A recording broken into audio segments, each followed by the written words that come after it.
So State House was under renovation, and I think there's a story that we did that was talking about a long-running budget of nearly 3 billion shillings.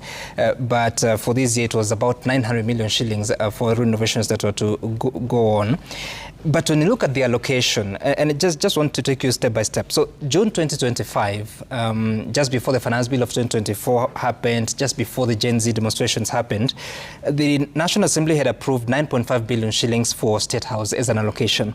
Following the withdrawal of the Finance Bill, and the President heard the cry of the people and was cutting on confidential votes and all other allocations to his office and others, State House allocation was reduced to 4.3 billion shillings. That was in July 2024. At that time, Mudavadi was the acting Treasury Cabinet Secretary. But now in Feb, when John Mbadi was the Cabinet Secretary, the National Assembly took it back up to 8.3 billion shillings in supplementary budget 2. 8.3 from 4.3. So that's an additional 4 billion shillings. Just today, supplementary budget 3 has been signed, and in it there's some 12 billion shillings for State House. So this is important.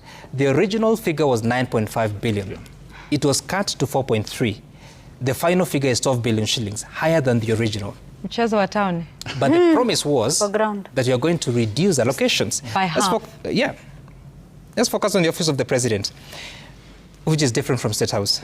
5.43 billion shillings was the original allocation. Because of Gen Z protest and withdrawal of the Finance Bill, it was reduced to 3.58 billion shillings. Good attempt. The final figure, as of the supplementary budget signed today, is 4.6 billion shillings. Of course, it doesn't get to the original, but it's gone up by about 1.2 billion shillings, or 1 billion shillings, if you like. The Office of the Deputy President was initially, that time the Deputy President was Rigathi Gachagua. It was 4.9 billion shillings. It was cut down to 2.6 billion shillings. That's almost by half. The closing figure is 3.1 billion shillings as of supplementary budget of today. In the past, between Feb and now, there has been an additional 100 million shillings. Now, take a moment and reflect. The Office of the Deputy President has an additional 100 million shillings between Feb and now, so that's about 4 months, Most likely it's been spent already because the year ends in a few days. Of course, And it can be spent under Article 223, which allows expenditure on unforeseen expenditure. During the same period, what has been happening? What has the Deputy President been doing?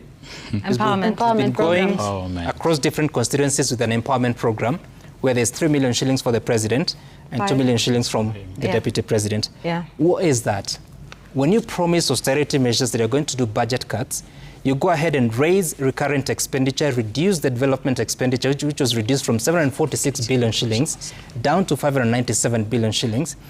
This increment in recurrent expenditure adds to the deficit. What does deficit mean? Borrow. So we are borrowing to spend on recurrent expenditure. What does that mean? We are stuck in the hole that we've been talking about. How do you close it? Either borrow or you raise taxes.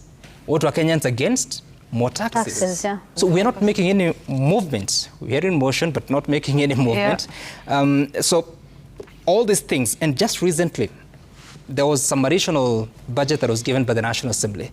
The Committee on Budget and Appropriations made some changes and increased an allocation to the Office of the President, including some 44 million shillings, part of which was supposed to go to buying, replacing the old fleet of cars. For who? The head of public service. That is the reality of what we deal with today. Austerity measures, but still you have time to change cars that are actually functional, which you can actually sacrifice. At a time, you don't have resources to finance examinations. You don't have resources. Parliament has not, people's representatives have not put together money for compensation of people that have lost their loved ones and businesses. But we have time for new cars. Pressing cars,